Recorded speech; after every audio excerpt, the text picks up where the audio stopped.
मैं, आयान भट्ट, लेखक और साहित्यिक आलोचक, उस हवेली के बारे में पहली बार तब सुना जब मेरे फोन पर एक अनाम ईमेल आया। विषय पंक्ति थी, the house that road back, अपनी कहानी लेने आए। तकरीबन व्यंग्यपूर्ण और एक संकेत समान। मैंने उसे अस्वीकार कर दिया, पर मन ने जिज्ञासा का दाना निगल लिया। यहीं से मेरी यात्रा शुरू हुई, एक ऐसी यात्रा जो सिर्फ रचनात्मकता के कई पहलुओं की पड़ताल नहीं थी, बल्कि आत्मपरिवर्तन का एक तीखा अनुभव भी बनी। यह कहानी 2 स्तरों पर चलेगी। एक तो कथा, मेरी आने वाली घटनाएं, हवेली से मेरा संबंध और वह हस्ताक्षर जो घर छोड़ता है। दूसरा स्तर वैचारिक और आलोचनात्मक है।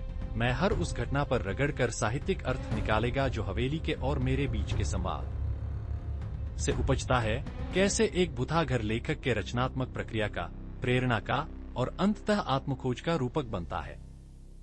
इसलिए यह कहानी स्वयं विश्लेषणात्मक है, कहानी में ही आलोचना समाहित है और आलोचना में ही कहानी फूटी रहती है। बारिश की एक सुस्त शाम, मैं उस शहर के किनारे पहुंचा जहां हवेली थी, एक पुराना पक्का ईंट आंकड़ों में विस्मृत सा खड़ा, जो किसी भुलाए हुए कविता का विराम चिन्ह। रास्ते पर खड़े लोगों ने मुंह फेर रखा था और बच्चे दूर से ही हवा में हाथ हिलाते हुए भाग गए। हवेली का नाम स्थानीय बाष्प में लिखती हवेली बना हुआ था। लोग कहते थे कि वहां प्रवेश करने वाले लेखक वापस बदल कर आते हैं, कभी खोकर, कभी नई कहानियां लेकर।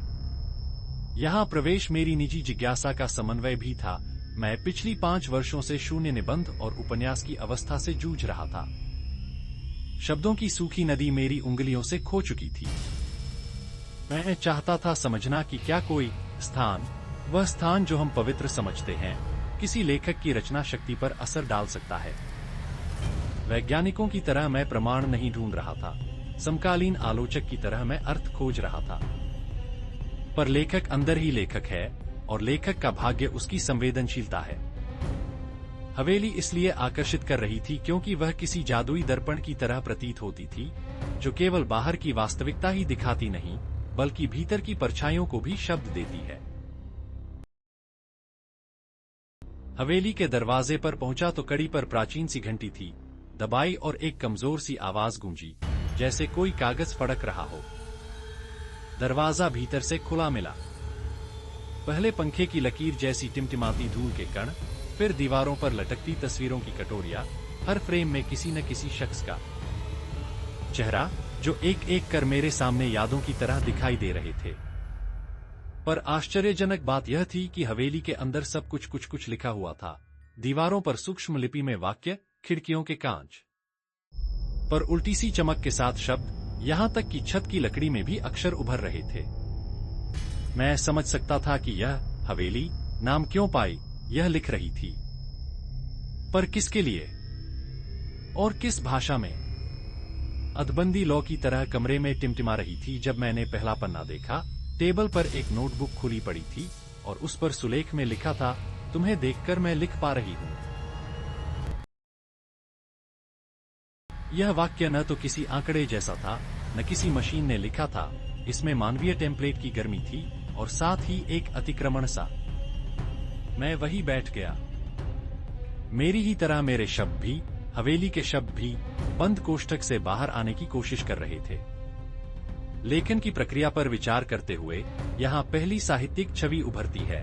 हवेली को म्यूज के रूप में पढ़ना, पर सीमित नहीं, बल्कि प्रतिस्पर्धी म्यूज के रूप में। म्यूज पारंपरिक रूप से बाहरी प्रेरणा का प्रतीक है, वह आवाज जो कवि को बुलाती है। पर यहां हवेली न सिर्फ प्रेरित कर रही थी, वह उत्तर भी दे रही थी। यह आत्म प्रेरणा का द्वैध रूप दर्शाती है, रचनाकार और उसके रचनात्मक स्थल के बीच द्विपक्षीय संवाद। यह संवाद रचना के क्लासिकल अवधारणा मूज और राइटर के बीच को उलटता है, क्योंकि राइटर अब केवल सुनने वाला नहीं रह जाता, वह सुनाया जाता भी है। हवेली की ओर से जवाब लगातार छोटे छोटे घटनाक्रमों में आया। पहली रात मैंने देखा कि मैंने सोते समय सपने में एक कहानी सुनी। सपने के शब्द किसी बूंदे की तरह कहानी की सतह पर गिरते। अगली सुबह उसी कहानी के कुछ हिस्से नोटबुक पर लिखे मिलते। हवेली लिख रही थी, पर उसकी लेखनी मेरे भीतर की खामोशी पर भी नियंत्रण पाने लगी। जब मैं लिखना चाहता, कुछ पन्ने पहले से भर जाते, जैसे किसी ने मेरे विचारों के बीच पहले ही बो दिए हों। यह अनुभव सुखद और भयावह दोनों था। सुखद इसलिए कि मेरा सूखा कन्वेशन पुनः हरा हो रहा था, भयावह इसलिए कि रचनात्मकता अब स्वायत्त मालूम पड़ रही थी, मेरे रागस्वर के बिना भी। रचना की प्रक्रिया को सामान्यतया 3 प्रमुख चरणों में देखा जाता है: प्रेरणा, इंस्पिरेशन, अनुष्ठान, क्राफ्ट प्रैक्टिस, और परिष्करण, विमर्श, रिविजन, रिफाइनमेंट। हवेली ने इन तीनों चरणों को अलग अलग तरीके से प्रभावित किया। इसका पहला प्रभाव प्रेरणा पर था। वह अचानक, अप्रत्याशित और सक्रिय थी। पर हवेली की प्रेरणा में एक अजीब विशेषता थी। यह लेखक के दिमाग के भीतर पहले से मौजूद भेदभावों को चुनौती देती। वह उन स्मृतियों और भावनाओं को बाहर खींच लाती जिन्हें लेखक ने दबा रखा था। मैं स्तब्ध हो गया। यह मेरी निजी सामग्री थी और हवेली ने उसे सार्वजनिक कर दिया। यह उसी तरह था जैसे अवचेतन में दबे हुए शब्द आकस्मिक रूप से सतह पर आकर लेखक को अचरज में डाल दें। यहां महत्वपूर्ण प्रतीकवाद काम करता है। हवेली अवचेतन का स्थान बन जाती है।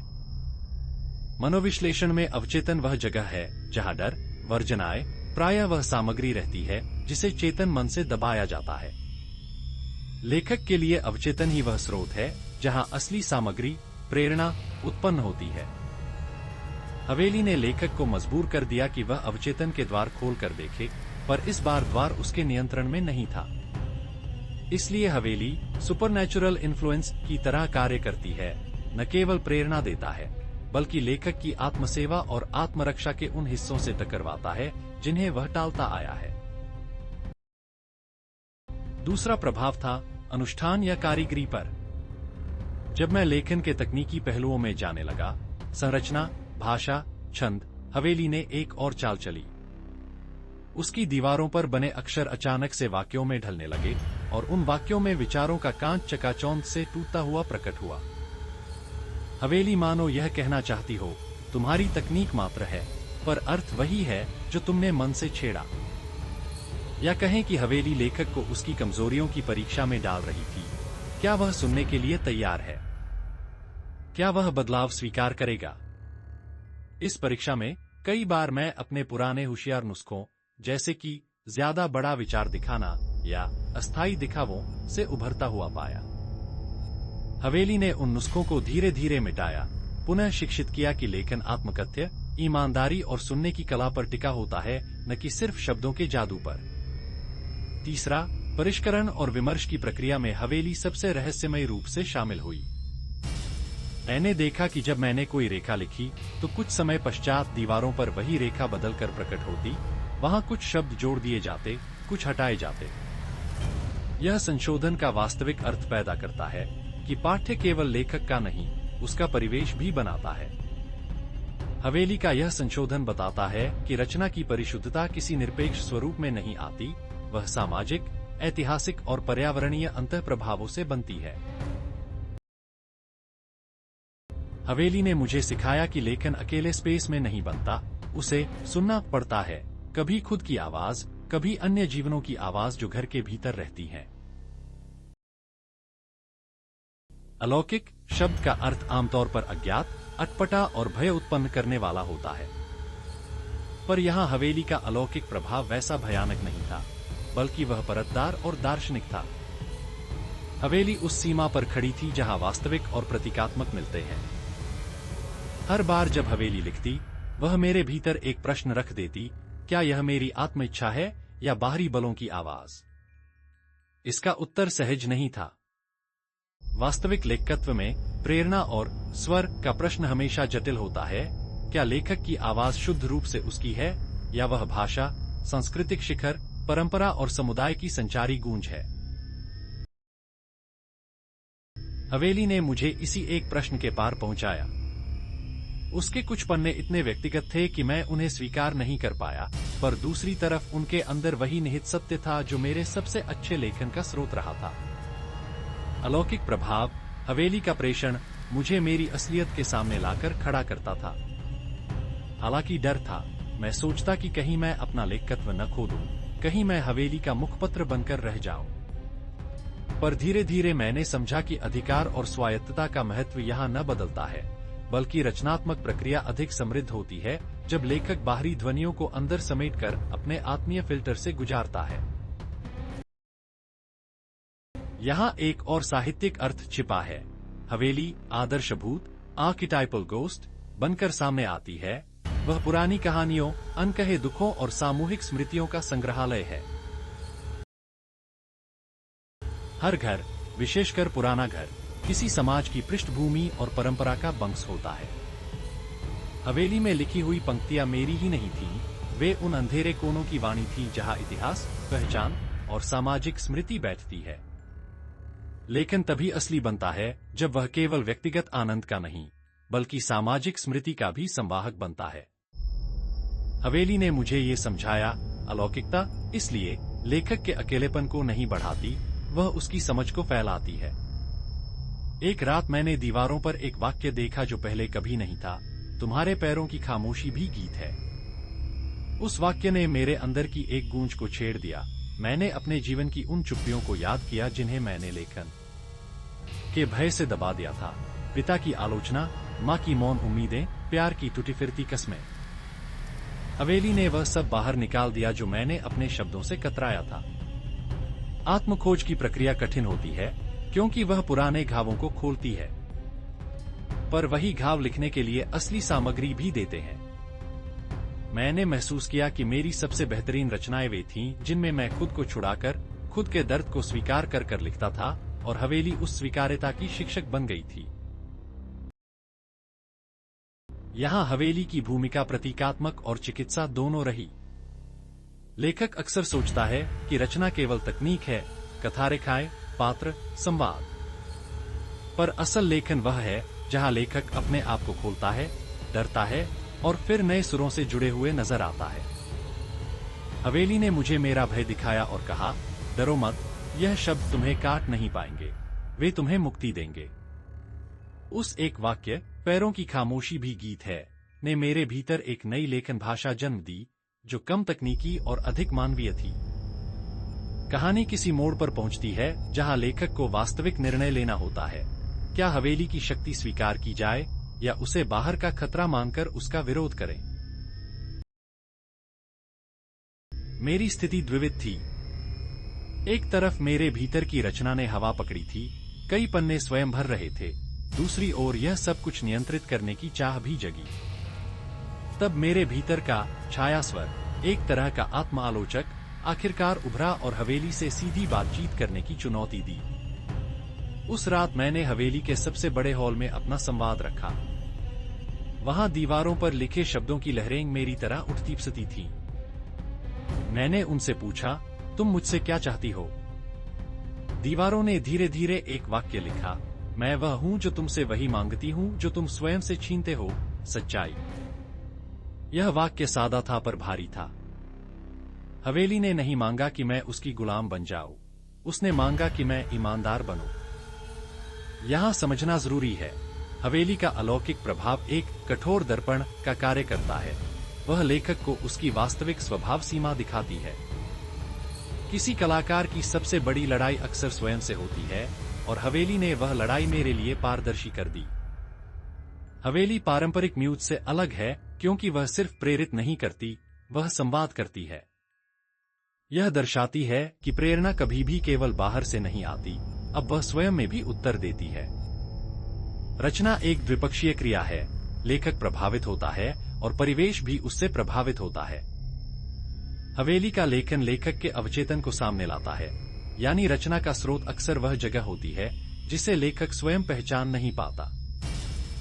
हवेली का अलौकिक प्रभाव व्यक्तिगत अवचेतन का एक भौतिक रूप है। वह पुरानी यादों, दबे हुए दुखों और सामूहिक स्मृतियों को उकसाती है। इस तरह हवेली न केवल व्यक्तिगत प्रेरणा का स्रोत है, बल्कि वह सामाजिक सांस्कृतिक स्मृति का भी वाहक बन जाती है। इसका अर्थ यह है कि सृजन केवल आत्मकेंद्रित नहीं होता, वह सामूहिक संदर्भों से जुड़ा होता है।